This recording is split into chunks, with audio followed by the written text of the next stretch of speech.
परमात्मा को पाने तथा उसका वास्तविक लाभ प्राप्त करने के लिए पवित्र बाइबल में प्रमाण है कि प्रभु ने मनुष्य को अपना ही स्वरूप बनाया। 6 दिन में सृष्टि रचकर 7वें दिन विश्राम किया। कुरान शरीफ में प्रमाण है कि हजरत मोहम्मद को खुदा स्वयं कह रहे हैं कि मैंने तुम्हें उस परमात्मा की महिमा बताने के लिए भेजा है। वो परमात्मा कबीर है जिसने 6 दिन में सृष्टि रची तथा 7वें दिन तख्त पर जा विराजा। उसकी खबर किसी बाखबर से पूछकर तो देखो। कृपया अवश्य सुनिए जगत गुरु तत्वदर्शी संत रामपाल जी महाराज के अमृत वचन।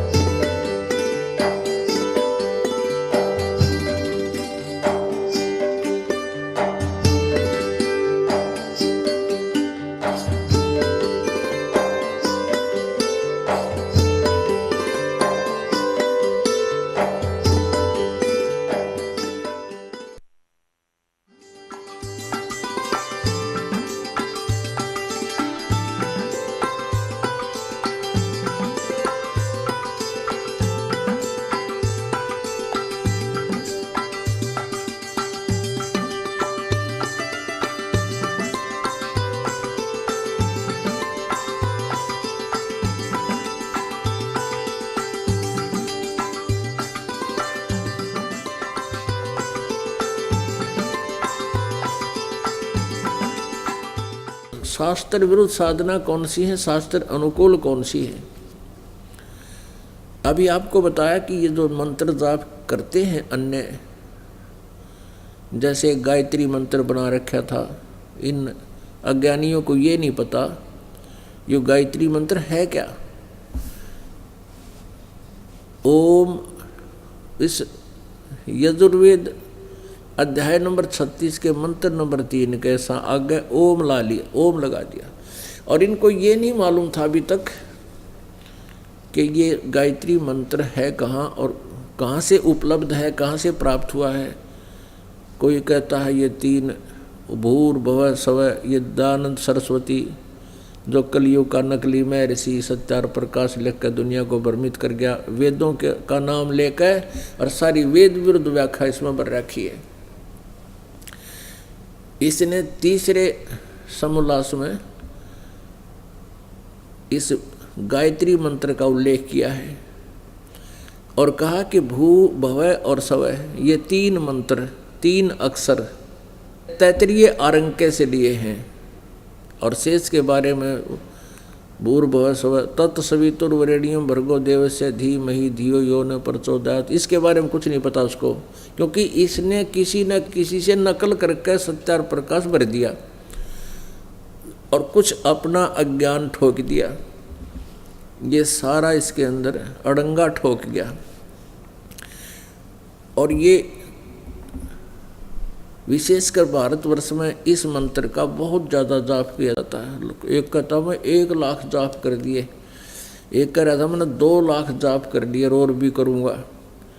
अब पहले हमें भी ज्ञान नहीं था, अब पता चला कि इससे लाभ क्या है। इससे ये शास्त्र विरुद्ध साधना है, शास्त्र विधि त्याग का ये मनमानी पूजा है, इनसे कोई लाभ होने वाला नहीं है। अपनात्मा यजुर्वेद अध्याय नंबर 36 का मंत्र 3, उसमें ओम अक्षर नहीं है, प्रारंभ में भूर्भुवः स्वः तत्सवितुर्वरेण्यं भर्गो देवस्य धीमहि धियो यो न प्रचोदयात्। ये हमने भी गोट रखा था, पहले इसका जाप करते थे। अब पता चला कि ये तो एक मंत्र है और कम से लगभग 18,000 मंत्र हैं इस चारों वेदों में। इस एक मंत्र के जाप से को चाहे लाख बार जप लो और चाहे चारों वेदों को कंठस्थ याद कर कर इसकी रिपीटेशन करते रहो, आवर्ती करते रहो, इससे कोई लाभ नहीं।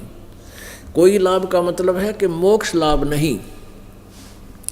वैसे तो ज्ञान यज्ञ का लाभ होता है और ज्ञान यज्ञ ऐसा है जैसे एक रोगी को कोई कष्ट है, कोई रोग है, उस रोग निवारण के लिए औषधि अलग होती है, ग्लूकोज रोग नाशक नहीं होती, वो सहयोगी होती है। अब केवल ग्लूकोज ही चढ़ा दे तो यज्ञ तो ग्लूकोज समझो। यज्ञ जो 5 यज्ञ है, एक यज्ञ है धर्म की, दूसरी यज्ञ है ध्यान, और तीसरी यज्ञ हवन की, चौथी यज्ञ प्रणाम। तो इनसे ये 4 यज्ञ होती है। यज्ञ तो ऐसी जानो जैसे ग्लूकोज का काम करती है,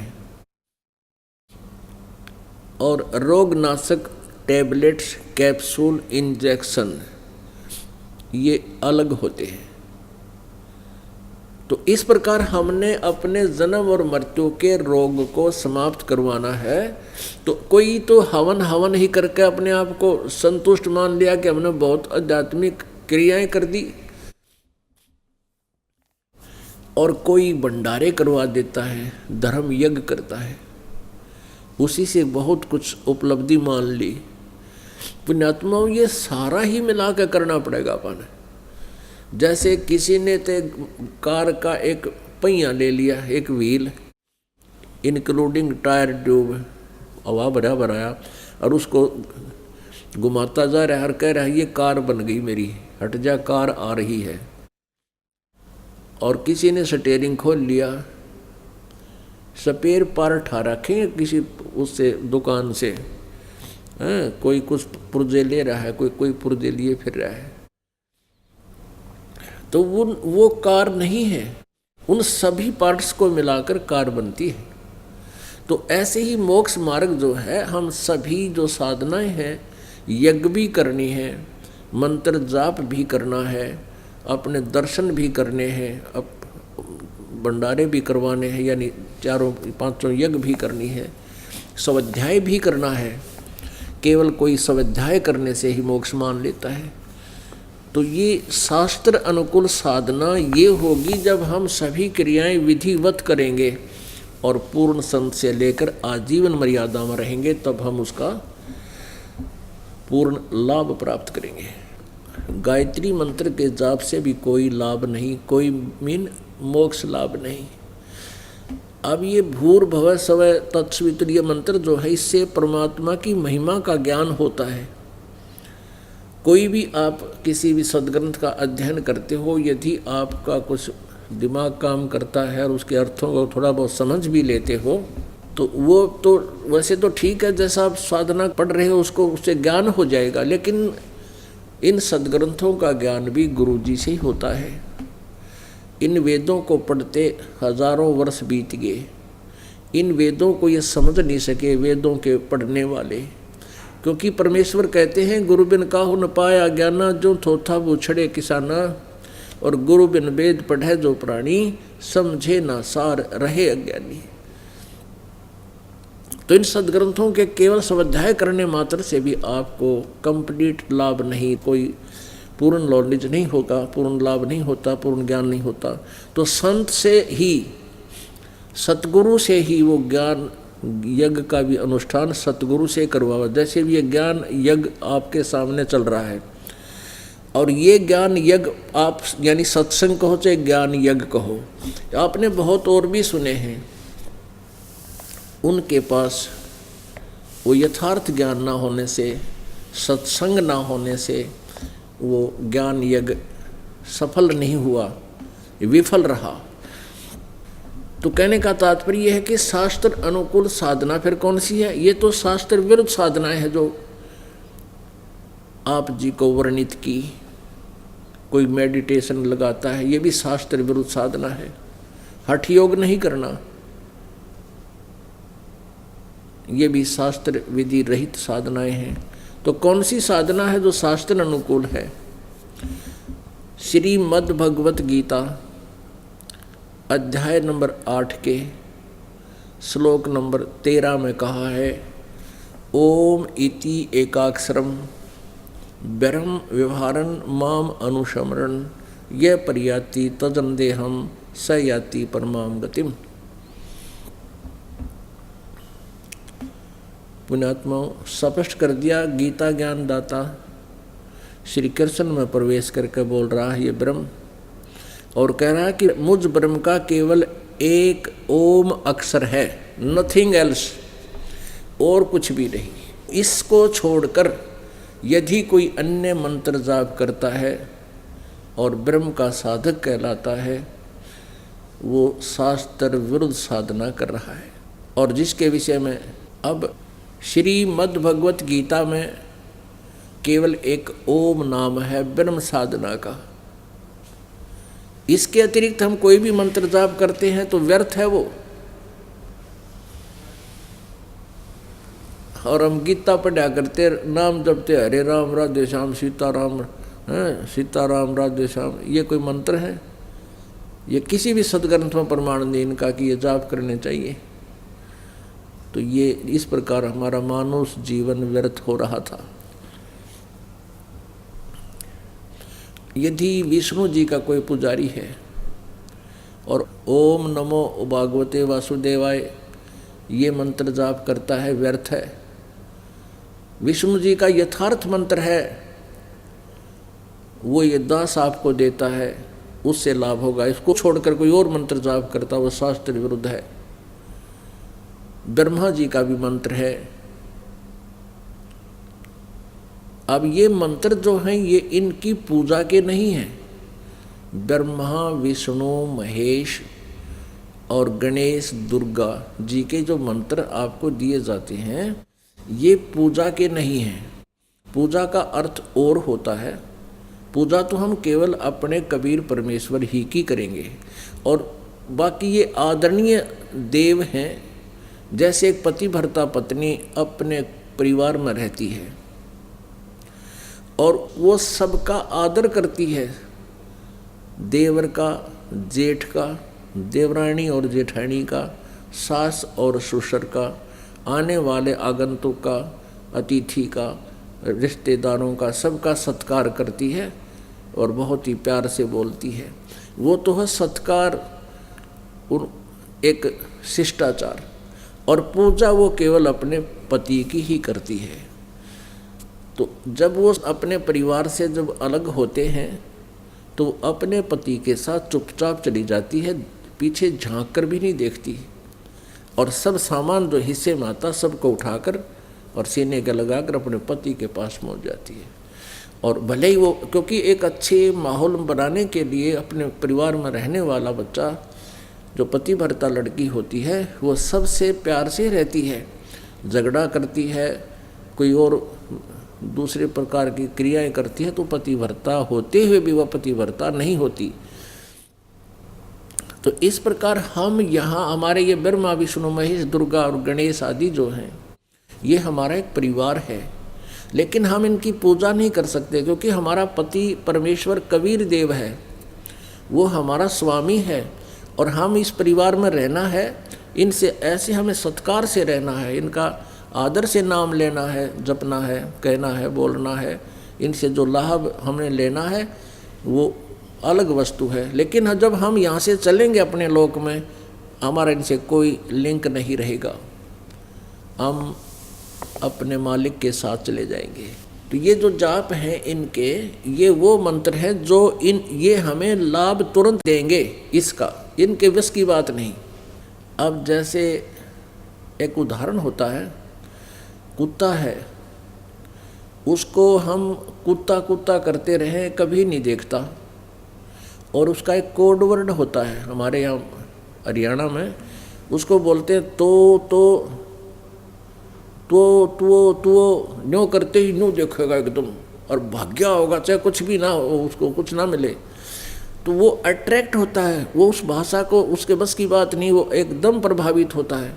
तो ऐसे ये मंत्र हैं इन देवताओं के जिनसे हमने लाभ लेना है। इस मंत्र के जाप करते ही अपने आप सतर्क होते हैं और ये आपको इस मजदूरी का तुरंत लाभ देते हैं। ये मजदूरी है इनकी और इससे ही ये प्रसन्न होते हैं। इसके अतिरिक्त आप इनकी कितनी स्तुति कर लो और ये मंत्र जाप ना करो, ये कुछ नहीं दे पाओगे। ये आपकी मजदूरी बनती है, इसकी कीमत है। और अन्य जो स्तुति है वो तो हमारा शिष्टाचार है, सबको प्यार से बोलना, श्रद्धा से उनका सत्कार करना, वो अलग चीज़ है। आप गणेश जी की जो साधना करते हैं वो मंत्र ये दास आपको देता है। तो कुछ संत देखे अब नकल सी कर रहे हैं, कोई एक नाम देता है कृष्ण कलम कृष्ण, खिचड़ी ज्ञान बना रखे ने। कृष्ण किलम कृष्ण, ये किलियम को किलम बोलते हैं, किलम। और कोई जैसे आप जी को दिए जाते हैं इन मंत्रों में से कोई एक ही मंत्र करता है शरम शरम शरम, और कोई हरम हरम हरम। तो पुण्यात्माओं, जैसे एक जड़ी बनाई जाती है, औषधि बनाई जाती है जिसमें 6-7 आइटम डाल दिए जाते हैं तो वो उस रोग नाशक बन जाती है। और उनमें से केवल एक जड़ी को खावे, कोई जो है सूंठ होती है वो मिला रखी है, 7 आइटम है, और उनमें से कई एक आइटम को खावेगा तो उसका मोक्ष रोग नाश नहीं होगा, उसी सतर का लाभ होगा। जैसे कोई सौंफ खाता है और वो सौंफ फिर उन 7 आइटमों में से एक है, उनमें से एक को वो खा रहा है तो उस सतर का ही लाभ होगा, वो वास्तविक लाभ नहीं होगा। तो ये जो मंत्र आपको दिए हैं, प्रथम जो नाम हम फर्स्ट टाइम देते हैं उसको प्रथम मंत्र बोलते हैं, तो उसमें 7 मंत्रों का योग है। ये समझ लो कि 7 जड़ी मिला रखी हैं और यो एक रोग, एक बहुत अच्छा जो है वो बन गया, हमारा औषधि बन गई, ये नुस्खा बन गया, नुस्खा है ये। तो इसमें से कोई एक जाप करता है, यानी एक औषधि खाता है, एक जड़ी खाता है, तो उतना ही लाभ होगा, वो व्यर्थ होगा। ये दास एक बार नजफगढ़ सत्संग कर रहा था और वहाँ एक पंडित जी आ गया, मतलब वो क्रियाक्रम वाला पंडित जी नहीं, वैसे जैसे परंपरागत कह दे ये ब्राह्मण है, पंडितों का लड़का है, पंडिताई नहीं करता था, कोई नौकरी करता था। सत्संग सुनने आ गया, सारा सत्संग सुना और मेरे पास आकर कहने लगा, महाराज जी मैंने तो वो माया माया वाला दे दो मंत्र, जिस तक धन गणा होता हो, वो दुर्गा का दे दो एक मंत्र, माया गणी चाहिए मुझे, टोटा आ रहा है। अब उन कौन समझावे, अब इन उस अगर माया तो रावण के पास बहुत थी, वो क्या काम आई, व्यर्थ रही। तो ऐसे हमने इस विष को नहीं खाना, और जब विष अन्य जड़ियों में मिल जाता है तो अमृत भी बन जाता है। तो ऐसे इस परमात्मा कबीर देव जी ने ये मंत्र अपनी तरफ से बनाकर अपने सदग्रंथ में समावेश कर रखा है। तो हमने जो मालिक का आदेश है वही पालन करना, उसके विपरीत कुछ भी साधना नहीं करनी, और करेंगे तो यूजलेस होगी। अब पूरी गीता जी में ओम मंत्र के अतिरिक्त कोई मंत्र नहीं है जाप करने का। फिर पूर्ण परमात्मा के लिए संकेत छोड़ दिया कि तूने पूर्ण मोक्ष चाहिए और सनातन परम धाम में जाना चाहता है और परम शांति चाहता है, यानी पूर्ण सुख चाहता है। गीता जी अध्याय नंबर 18 के श्लोक नंबर 62 में कहा कि अर्जुन तू सर्वभाव से उस परमेश्वर की शरण में जा जो गीता ज्ञान दाता से अन्य है, कोई और है, और परमेश्वर है, वो पूर्ण ब्रह्म है, परम अक्षर ब्रह्म है, उसकी शरण में जा। उसकी कृपा से तू परम शांति को और सनातन परम धाम को प्राप्त होगा। वो मंत्र ओम तत्सत श्रीमद् भगवत गीता अध्याय नंबर 17 के श्लोक नंबर 23 में है। ओम तो ये ब्रह्म का है और तत् ये सांकेतिक है, ये अक्षर पुरुष का है, जो गीता जी अध्याय नंबर 15 के श्लोक नंबर 16 में 2 पुरुष बोले हैं, सरपुरुष और अक्षर पुरुष। और 17वें श्लोक में कहा है वो उत्तम पुरुष है तू अन्य, इन सरपुरुष और अक्षर पुरुष से कोई और है श्रेष्ठ परमात्मा। वो कौन है? 8वें अध्याय के 3रे मंत्र में कहा कि वो परम अक्षर ब्रह्म है। अर्जुन ने गीता ज्ञानदाता से पूछा कि किम तत्ब्रह्म। श्री कृष्ण ने गीता ज्ञानदाता से पूछा, हे प्रभु आपने 7वें अध्याय के 29वें श्लोक में जिस तत्ब्रह्म का जिक्र किया है, वर्णन किया है, और ये भी कहा कि तत्वदर्शी संत से ज्ञान प्राप्ति के पश्चात जो तत्ब्रह्म से परिचित हो जाते हैं, पूरे आत्म ज्ञान से परिचित हो जाते हैं, फिर वो जरा और मरण से छुटकारे का ही प्रयत्न किया करते हैं। जरा मरण, फिर वो कुछ नहीं मांगते संसार की, किसी भी वस्तु की डिमांड नहीं करते, वो केवल जरा और मरण से छूटने का प्रयत्न करते हैं। तो 8वें अध्याय के प्रथम मंत्र में अर्जुन ने पूछा किम तत्ब्रह्म, वो तत्ब्रह्म कौन है, वो क्या है। 8वें अध्याय के 3 श्लोक में गीता जी में गीता ज्ञानदाता ने कहा कि वो परम अक्षर ब्रह्म है, वो परम अक्षर ब्रह्म है, यानी गीता ज्ञानदाता से कोई अन्य है। तो गीता जी अध्याय नंबर 15 के श्लोक नंबर 16 और 17 में ये 3 प्रभु हैं, एक सरपुरुष, एक अक्षर पुरुष और तीसरा ये परम अक्षर पुरुष। पुरुष कहो चाहे ब्रह्म कहो, ब्रह्म माने भी प्रभु होता है और पुरुष माने भी परमात्मा होता है, प्रभु होता है। तो ये 3 मंत्र हैं और इस तीनों ही भगवानों के अलग अलग मंत्र हैं। गीता ज्ञान दाता ने केवल अपना ही मंत्र सार्वजनिक किया है और अन्य 2 मंत्र उसने गुप्त छोड़ दिए हैं और उसके लिए ऑप्शन छोड़ दिया 4थे अध्याय के 34वें श्लोक में कि उस तत्व ज्ञान को तू तत्वदर्शी संतों के पास जाकर समझ, मैं नहीं बता सकता, मुझे मालूम नहीं। और तत्वदर्शी संत की पहचान बता दी 15वें अध्याय के प्रथम श्लोक में गीता जी में कि जो उल्टे लटके हुए संसार रूपी वृक्ष के सभी पार्ट्स को बता देगा, जड़ कौन परमात्मा है। तो उस उल्टे लटके हुए संसार रूपी वृक्ष का जड़ तो है परम अक्षर ब्रह्म और तना है ये अक्षर पुरुष, अक्षर ब्रह्म, और उसमें से एक मोटी डार निकली है वो है सर ब्रह्म, सर पुरुष कहो चाहे सर ब्रह्म कहो। और तीनों देवा शाखा हैं, रजगुण ब्रह्मा, सतगुण विष्णु, उत्तम गुण शिव जी, ये शाखा है और पात रूप संसार। ये परमेश्वर ने 600 वर्ष पहले, लगभग 550 वर्ष पहले बताया था।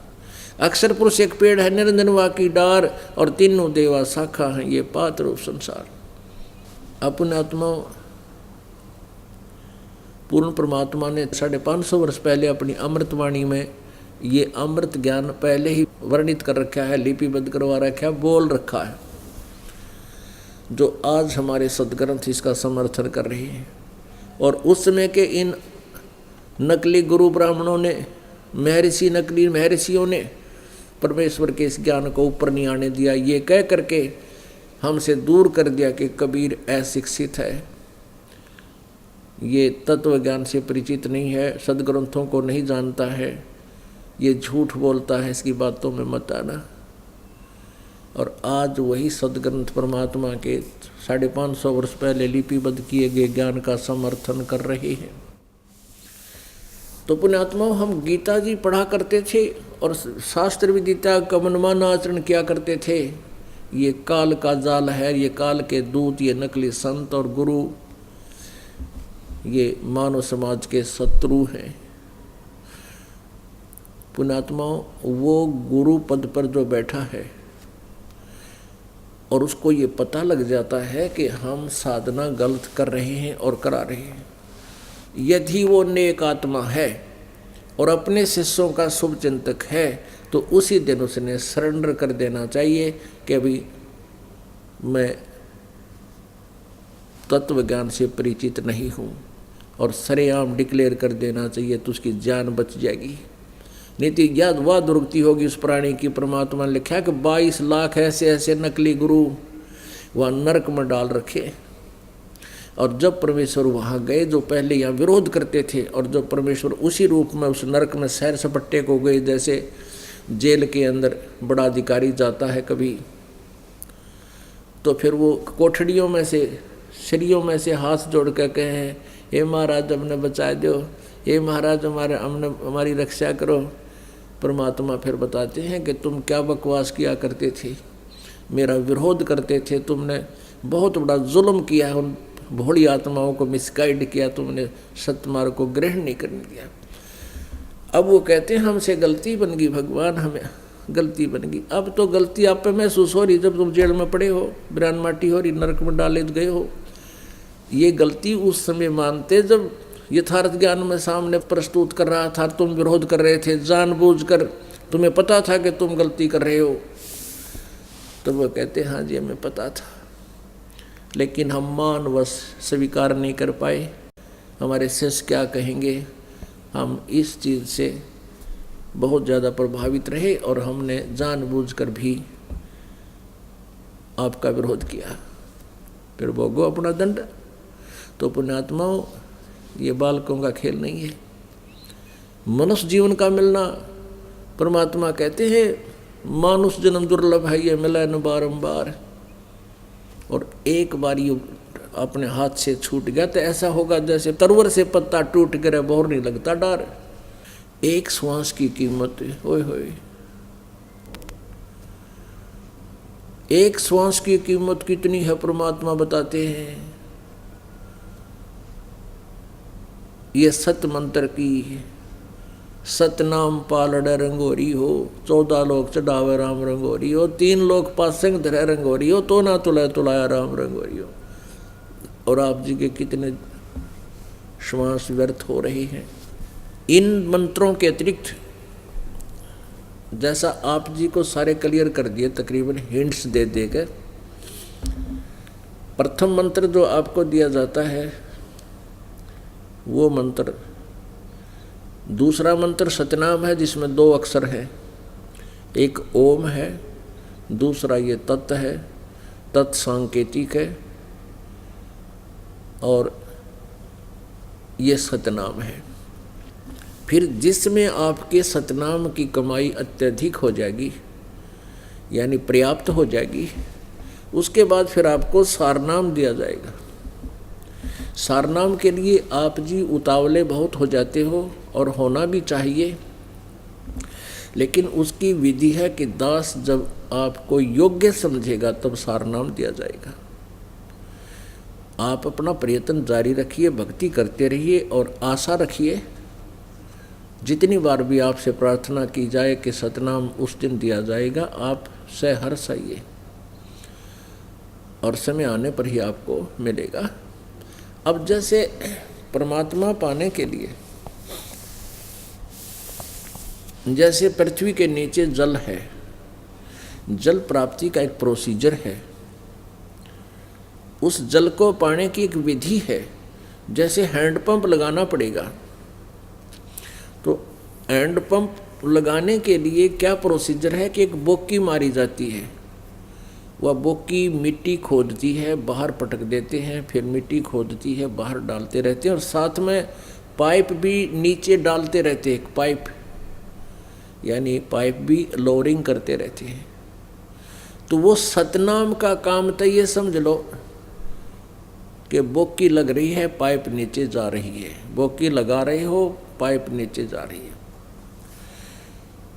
अब 10-20 फुट, 50 फुट, 60 फुट जाने पर हैंडपंप लगवाने वाला कहता है उस मिस्त्री से, कारीगर से, हैंडपंप लाने वाले से कि भी अब तू मेरा ये हैंडपंप चालू कर दे।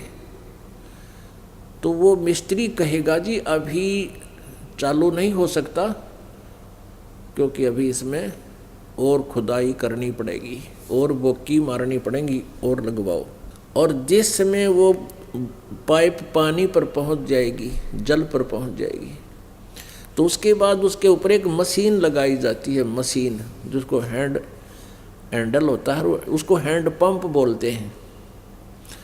वैसे तो सारा मिला के हैंड पंप होता है, लेकिन ऊपर जो मशीन अलग बोलते हैं वो एक अलग से रखा होता है इंस्ट्रूमेंट, जिसमें अथली होती है, एक हैंडल होता है, फिर उसको ऐसे घुमाते हैं, वाशर होती है, एक सरिया सा लगा होता है, उस ऊपरले पोर्शन को मशीन बोलते हैं। वो पंप जो हैंड पंप, हाथ से चलने वाला पंप है, तो वो तो समझो सारनाम है जो हैंड पंप है, और बोकी और पाइप ये सतनाम है। अब सतनाम के श्वास उस श्वास की बोकी मारनी पड़ेगी, 2 मंत्र की, और 1 वर्ष में या 2 वर्ष में, 4 वर्ष में, जब भी आपका जल तक पहुंच जाओगे, फिर आपका वो हैंड पंप लगाया जाता है, सारनाम दिया जाएगा। उससे पहले आप कहते भी रहोगे, ये दास आपको सारनाम नहीं देगा, वो मशीन लगावेगा नहीं, उसका यूजलेस होगी, वो काम करे को नहीं। तो ये प्रोसीजर है परमात्मा के पाने का, ये पहले से ही यही था।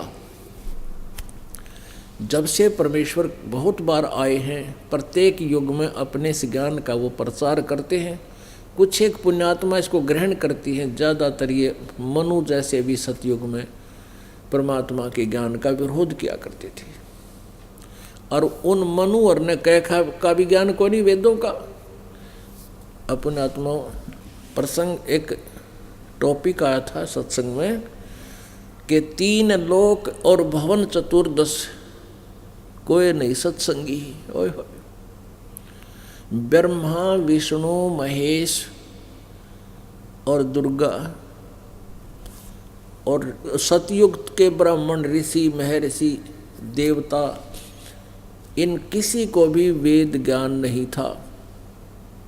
वेदों को कंठस्थ कर लेना एक सेपरेट इशू है, चारों वेदों को कंठस्थ कर लेना ये अलग बात है, लेकिन उसमें वस्तु क्या है, वो हमें क्या संदेश दे रहे हैं, ये समझना विशेष बात है।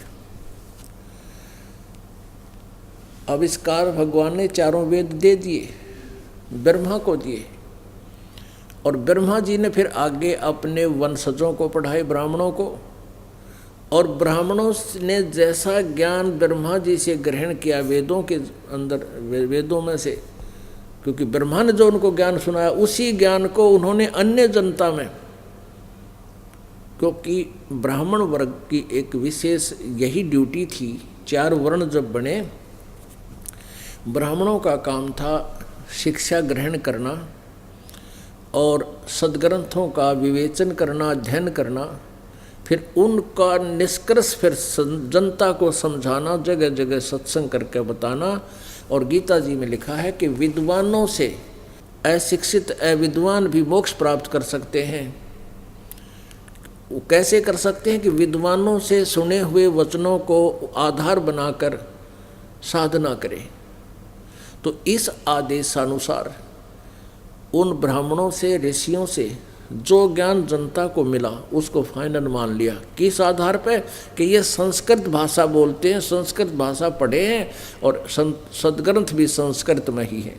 और ये सभी ऋषि महर्षि कहते हैं कि हम वेदों के आधार पर आपको ये सब ज्ञान बता रहे हैं कि वेदों में ऐसा लिखा है। तो सब जनता ने स्वीकार ये हुआ कि ये बड़े विद्वान पुरुष हैं, संस्कृत भाषा जानते हैं और इन्होंने ठीक पढ़ा होगा। तो उस अज्ञान को आज तक उसी का ढोल पीट रहे हैं। अब वो सद्ग्रंथ जिनके आधार से वो हमें ज्ञान दिया करते थे कि पुराणों में ऐसा लिखा है, वेदों में ऐसा लिखा है, गीता जी में ऐसा लिखा है, आज उसको हम स्वयं पढ़ रहे हैं। उन्होंने जो लोक वेद दंत कथा सुना रखी थी, वो गलत ज्ञान सुना रखा था, उससे विपरीत है आज सद्ग्रंथों का ज्ञान। तो गीता जी अध्याय नंबर 16 के श्लोक नंबर 23-24 में यही निर्णय दिया कि अर्जुन, शास्त्र विधि को त्याग कर जो मनमाना आचरण करते हैं, मनमानी पूजा करते हैं, उनको ना कोई सुख होता है, ना उनकी गति होती है, ना कोई सिद्धि होती है। इससे तेरे लिए कर्तव्य और अकर्तव्य की अवस्था में कौन सी साधना करनी चाहिए, कौन सी ना करनी चाहिए, उसके लिए शास्त्र ही प्रमाण है और किसी की बात मत मानना। तो पुण्यात्माओं, ये सद्ग्रंथ तो दास ने अभी 5-6 वर्ष से देखने प्रारंभ किए हैं, 7-8 वर्ष से, और लगभग 15 वर्ष से ये दास पहले परमात्मा द्वारा दिए गए सच्चिदानंद घन ब्रह्म की वाणी, जो गीता जी अध्याय नंबर 4 के श्लोक नंबर 32 में कहा कि ब्रह्म ने मुखे, सच्चिदानंद घन ब्रह्म के मुखारविंद से उच्चारित वाणी में सब विस्तार से यथार्थ ज्ञान दिया हुआ साधनाओं का। तो उस सच्चिदानंद घन ब्रह्म यानी कबीर वाणी से इस दास को पहले ही ये ज्ञान प्राप्त था। उसी आधार से 15 साल पहले से ही ये दास ये बताता आ रहा था। अब इन सद्ग्रंथों का सहयोग आप जी को समझाने के लिए हमारे लिए एक बहुत ही उपयोगी सिद्ध हुआ है, क्योंकि आप जी जिस सद्ग्रंथ को सही मानते हो उसी में दिखाया जाता है कि इसमें ऐसा लिखा है, और आप जी फिर स्वीकार कर लोगे। और अब भी नहीं कोई मानेगा तो उसके लिए परमात्मा कहते हैं जानबूझ साची तजय और करे झूठते नहीं, ताकि संगते प्रभु सोपन में भी ना दे। उसकी हमने जरूरत भी नहीं है। जो आंखों देखकर भी विरोध कर रहा है कि ऐसा नहीं है, हम नहीं मानते, तो फिर वो भक्ति योग्य नहीं है, कर्महीन प्राणी है। अब ब्रह्मा विष्णु महेश और सतयुग के ऋषियों को कोई ज्ञान नहीं था, वेद ज्ञान नहीं था, और वेद ज्ञान नहीं था तो कुछ भी ज्ञान नहीं था उनको। चतुर्वेदी त्रवेदी, द्विवेदी,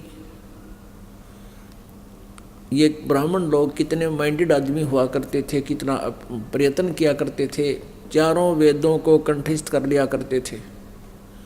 उनको चतुर्वेदी कहते थे, मौखिक याद कर लिया करते थे। और 2 वेदों को कंठस्थ याद कर लेते थे, उनको दिव्यवेदी, जो 3 वेदों को कंठस्थ याद कर किया करते थे, उनकी ड्यूटी थी, उनको त्रिवेदी कहा करते थे। और उनको कह का ज्ञान नहीं, वेद बता क्या रहे हैं, तो केवल रट्टाफिकेशन थी, वो रट्टा लाया करते।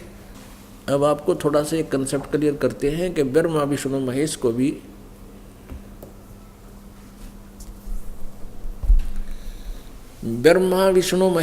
भी वेद ज्ञान नहीं था। सतयुग के ऋषि महर्षि ब्राह्मणों को वेद ज्ञान नहीं था। आप दिखाते हैं श्रीमद् देवी भागवत, सचित्र मोटा टाइप, गीता प्रेस गोरखपुर। इसका संपादक कौन है? हनुमान प्रसाद पोदार, चिमनलाल गोस्वामी, ये 2 हैं इसके संपादक। ये कहाँ से छपी है, कहाँ से प्रकाशित है? गीता प्रेस गोरखपुर से। इसके 28 से हम पढ़ेंगे। प्रथम स्कंद 28 पृष्ठ। नारद जी और व्यास जी की वार्ता हो रही है। व्यास जी के प्रश्न करने पर नारद जी ने कहा, महाभाग व्यास जी, तुम इस विषय में जो पूछ रहे हो, ठीक यही प्रश्न मेरे पिताजी ने, ब्रह्मा जी ने, भगवान श्री हरि से किया था, विष्णु जी से किया था। देवा अधिदेव, अब नारद जी क्या बता रहे हैं? देवा अधिदेव भगवान जगत के स्वामी हैं। विष्णु जी को सब देवताओं के देवता मान रहे हैं ब्रह्मा और नारद, और व्यास जी ज्ञान ग्रहण कर रहे हैं। और क्या बता रहे हैं? लक्ष्मी जी उनकी सेवा में उपस्थित रहती हैं। 4 भुजाएं हैं, शंख चक्र गदा पद्म लिए रहते हैं, पीताम्बर धारण करते हैं। शंख चक्र गदा लिए रहते हैं, पीताम्बर धारण करते हैं, 4 भुजाएं हैं। वक्ष स्थल पर श्री वत्स का चिन्ह चमकता रहता है। वे चराचर जगत के आश्रयदाता हैं। नारद जी बोल रहे हैं और व्यास जी सुन रहे हैं। नारद जी ने ये ज्ञान कहाँ से सुना? ब्रह्मा जी से। अब क्या बता रहे हैं? विष्णु जी को कह रहे हैं वो जगत गुरु, विष्णु जी के विषय में कह रहे हैं जगत गुरु है वो, देवताओं के भी देवता हैं। ऐसे जगत प्रभु भगवान श्री हरि महान तप कर रहे थे। महान तप माने घोर तप रहे थे। उनकी समाधि लगी थी। यह देखकर मेरे पिताजी ब्रह्मा जी को बड़ा आश्चर्य हुआ। अतः उन्होंने उनसे जानने की इच्छा प्रकट की। ब्रह्मा जी ने पूछा, प्रभु आप देवताओं के अध्यक्ष, जगत के स्वामी, भूत भविष्य एवं वर्तमान सभी जीवों के एकमात्र शासक हैं। बता, ब्रह्मा जी विष्णु जी को सुप्रीम पावर बता रहा, सब देवताओं के देवता, फिर आप क्यों तपस्या कर रहे हैं और किस भगवान की, किस देवता की आराधना में ध्यान मग्न है? मुझे असीम आश्चर्य तो ये हो रहा है, आप देवेश्वर, यानी देवताओं के भी मालिक, आप देवेश्वर एवं सारे संसार के शासक, विष्णु जी को कुल मालिक कह रहा है ब्रह्मा, होते हुए भी समाधि लगाए बैठे हैं। अब विष्णु जी क्या उत्तर देते हैं? ब्रह्मा जी के विनीत वचन सुनकर भगवान श्री हरि उनसे कहने लगे, ब्रह्मन सावधान होकर सुनो, मैं अपने मन का विचार व्यक्त करता हूँ। देवता दानव मानव सब यही जानते हैं, तुम सृष्टि करते हो, मैं पालन करता हूँ, और शंकर संहार किया करते हैं। किंतु फिर भी वेद के पारगामी पुरुष अपनी युक्ति से ये सिद्ध करते हैं कि रचने, पालने और संहार करने की यह योग्यता जो हमें मिली है, इसकी अधिष्ठात्री शक्ति देवी हैं, यानी दुर्गा है। आगे देखो, वे कहते हैं संसार की सृष्टि करने के लिए तुम में राजसी शक्ति का संचार हुआ है। ये भी सिद्ध हो रहा है कि रजगुण ब्रह्मा है और मुझे सात्विक शक्ति मिली है। इससे सिद्ध है विष्णु सतोगुण है और रुद्र में तामसी शक्ति का आविर्भाव हुआ है। इससे सिद्ध है कि महेश शिव जो है ये तमोगुणी है, तमोगुण युक्त है। उस शक्ति के अभाव में तुम इस अच्छा आगे देखो, सुवर्त प्रत्यक्ष और परोक्ष दोनों उदाहरण मैं तुम्हारे सामने रखता हूँ, सुनो। यह निश्चित है कि उस शक्ति के अधीन होकर ही मैं प्रलय काल में इस शेष नाग की शया पर सोता और सृष्टि करने का अवसर आते ही जाग जाता हूँ। मैं सदा तप करने में लगा रहता हूँ और उस शक्ति के शासन से कभी मुक्त नहीं रह सकता। कभी अवसर मिला तो लक्ष्मी के साथ सुखपूर्वक समय बिताने का सौभाग्य प्राप्त होता है। ओए होए, मैं कभी तो दानों के साथ युद्ध करता रहता हूँ।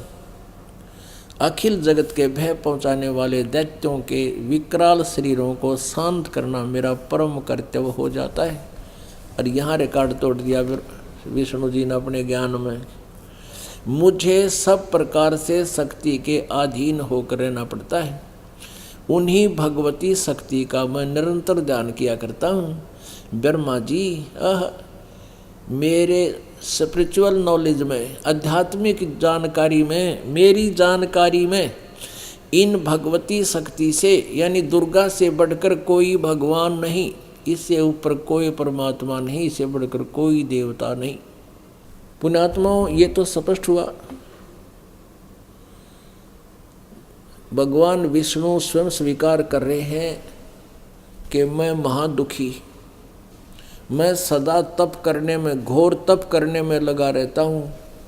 और तप करने के बाद फिर जो बैटरी चार्ज हो जाती है, काल प्रेरित करता अपने रिमोट से कि राक्षसों के साथ युद्ध कर, कहता उनको मारना मेरा कर्तव्य बन जाता है। और पुण्यात्माओं, इसका विधान है इस ब्रह्म का, जैसे कर्म करेगा वैसा फल मिलेगा। अब पहले तो तप करावे, शास्त्र विरुद्ध साधना, फिर उसमें सिद्धि शक्ति आ जाती है, उससे फिर राक्षसों को मरवाता है। वो बैड अकाउंट में लिख दिए जितने भी इंसाएं की, और फिर इनकी मृत्यु के उपरांत इनको सब भोग भोगने पड़ेंगे। अब परमात्मा कहते हैं साच कहूँ तो जग ना माने, झूठ कही ना जाई हो। ब्रह्मा विष्णु ये शिव जी दुखिया, जिन ये राह चलाई हो। अब 550 वर्ष पहले परमात्मा ने वो कहा करते कि ब्रह्मा विष्णु महेश भी महादुखी हैं, तो विरोध किया करते थे वो अन्नाड़ी अज्ञानी ऋषि महर्षि के बताओ ब्रह्मा को भी दुखी बताता है, विष्णु जी को भी दुखी बताता है। और ये आप कहने लग रहे, इतिहास देख लो। विष्णु जी के अवतार श्री रामचंद्र जी माने जाते हैं। अयोध्या में राजा दशरथ के पुत्र, एक पल भी सुख का व्यतीत नहीं हुआ उन पूरे जीवन में।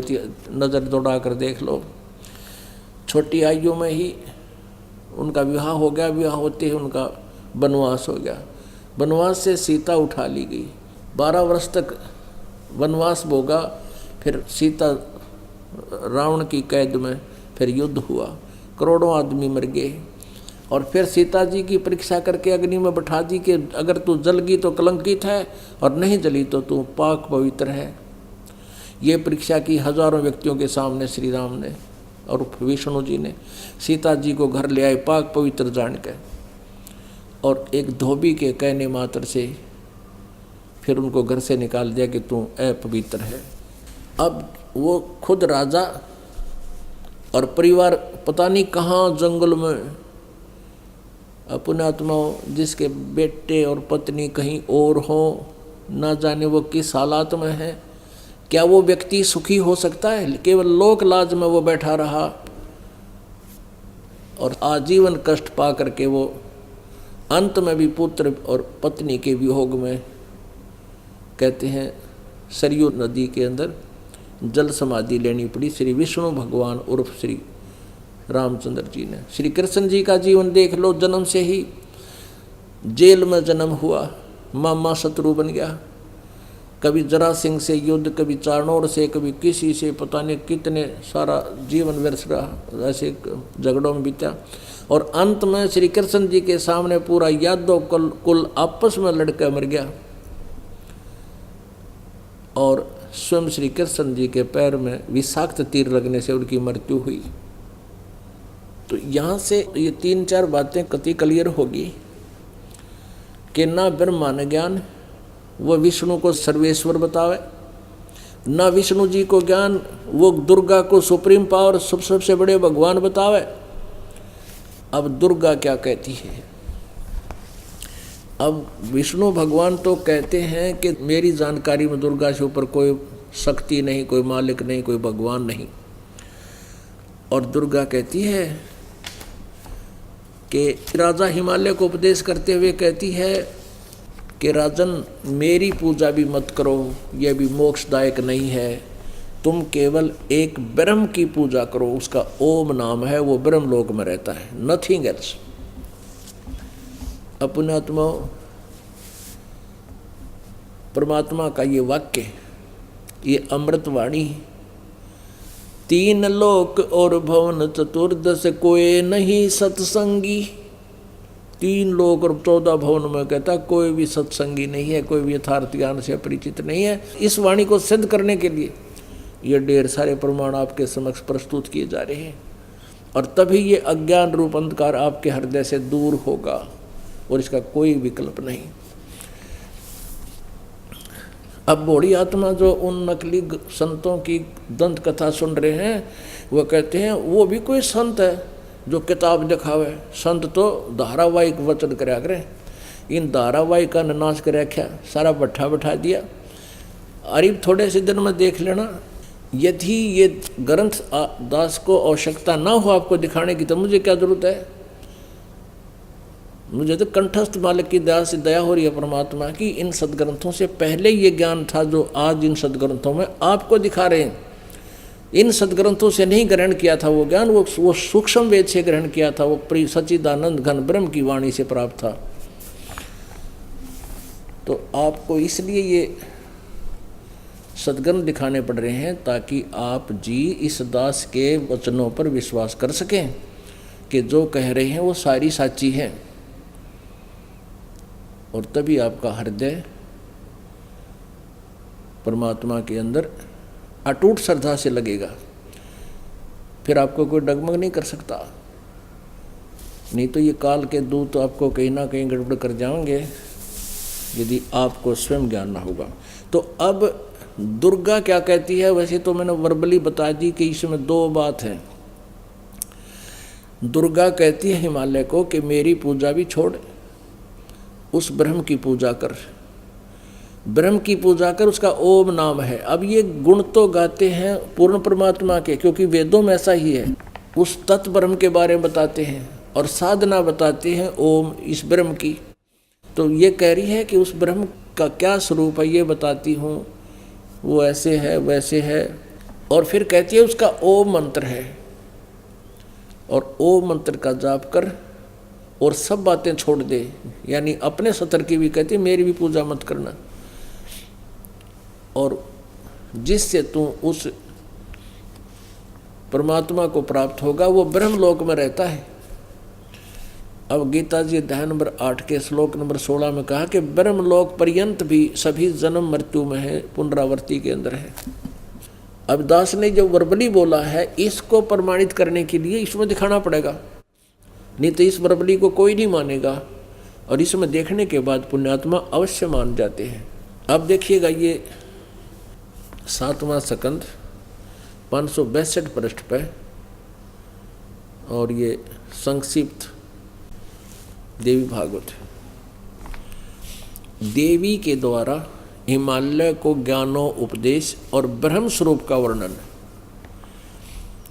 श्री देवी जी कहने लगी पर्वतराज, अब हम यहाँ से लेंगे, उस ब्रह्म का क्या स्वरूप है यह बतलाया जाता है, जो प्रकाश रूप सबके अत्यंत समीप में स्थित हृदय रूप गुहा में स्थित होने के कारण गुहाचर नाम से प्रसिद्ध है। महान पद अर्थात परम प्राप्य है।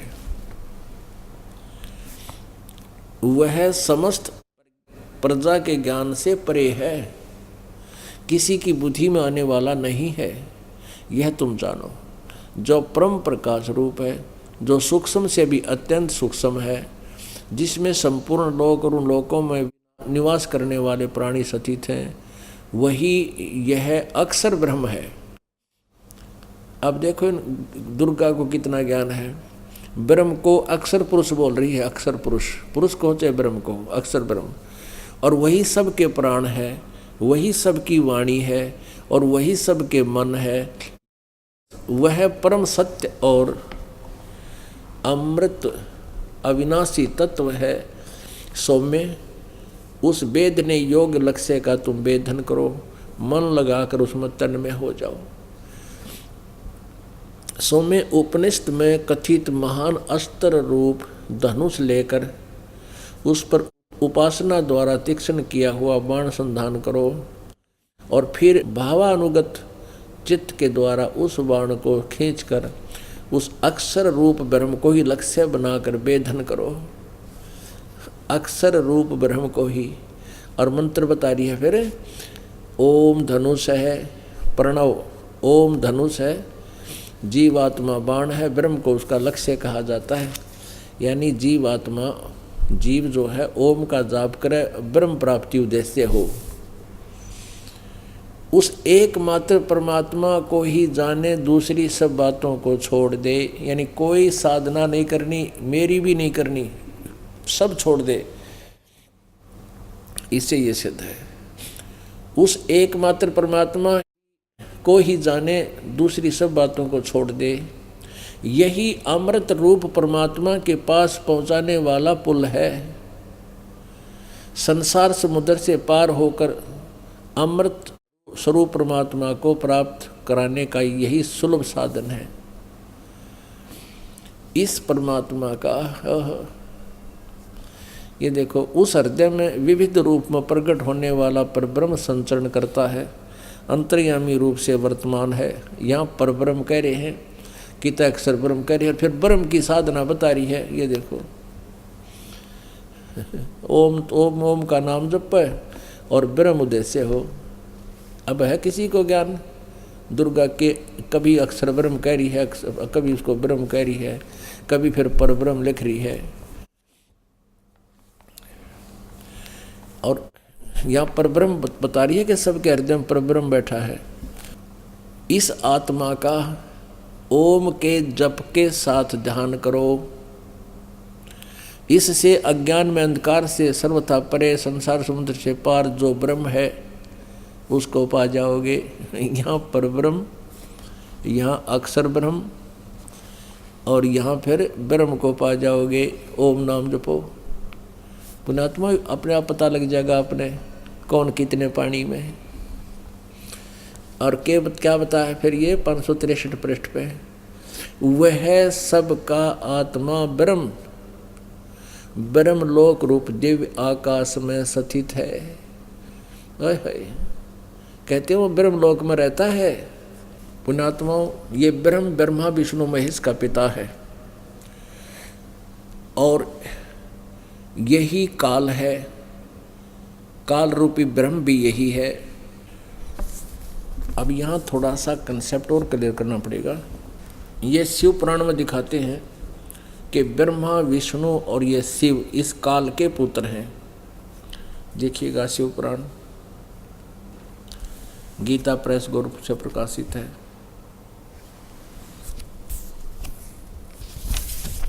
हनुमान प्रसाद पोदार इसके संपादक हैं, और गीता प्रेस गोरखपुर से ही ये मुद्रित है, प्रकाशक भी यही है इसके, गीता प्रेस गोरखपुर। इसमें आपको दिखाते हैं इस काल के बारे में ब्रह्मा बता रहा है नारद को। ये रुद्र संहिता है 101 पृष्ठ पे। ब्रह्मा जी कह रहे हैं वे अपने सारे अंगों पर भस्म रमाए रहते हैं। उन काल रूपी ब्रह्म ने एक ही समय में शक्ति यानी दुर्गा के साथ नाथ नहीं शिवलोक नामक क्षेत्र का निर्माण किया। जो सबसे ऊपर विराजमान है, वे प्रिया और प्रियतम पति पत्नी रूप में शिव और शक्ति, शक्ति और शिव उसमें निवास करते हैं। ये दुर्गा कौन है यहाँ देखिएगा। वो काल जो है निराकार मानते हैं काल को, कहते हैं वो कभी सामने नहीं आता। फिर उसने सदा शिव, भगवान शिव के रूप में अपनी मूर्ति आकार का वर्णन किया, आकार बना ली। तब उस निराकार परमात्मा ने अपने लीला शक्ति से अपने लिए एक मूर्ति की कल्पना की, साकार हो गया वो निराकार काल, और यहाँ शिव रूप धारण कर लिया। और कहते हैं अपने विग्रह से स्वयं एक स्वरूप भूता शक्ति की सृष्टि की। अपने शरीर से कहता है एक औरत निकाली काल ने, ये ब्रह्म के पेट से परमात्मा निकाली थी, काल के पेट से दुर्गा। और वो निकली हुई औरत कौन है, उसको प्रकृति, सर्वेश्वरी, त्रिदेव जननी, तीनों देवताओं की माँ, नित्य और मूल कारण भी कहते हैं। सदाशिव द्वारा प्रकट की गई उस शक्ति की 8 भुजाएं हैं, यानी ये दुर्गा है और काल की पत्नी है। अब यहाँ वर्णन, ये तो 100 पर पढ़ा आपने, ये वही रुद्र संहिता। अब 101 पर आप पढ़ रहे हो। वे अपने सारे अंगों पर भस्म रमाए रहते हैं। उन काल रूपी ब्रह्म ने, काल कहो चाहे ब्रह्म कहो, सदाशिव कहो, एक वो काल रूप शिव रूप बना लेता है। उन काल रूपी ब्रह्म ने एक ही समय शक्ति के साथ शिवलोक नामक क्षेत्र का निर्माण किया। उस उत्तम क्षेत्र को काशी कहते हैं। वे प्रिया और प्रियतम यानी पति पत्नी रूप में शक्ति और शिव, दुर्गा और काल जो प्रानंद स्वरूप हैं, उस मनोरम क्षेत्र में निवास करते हैं।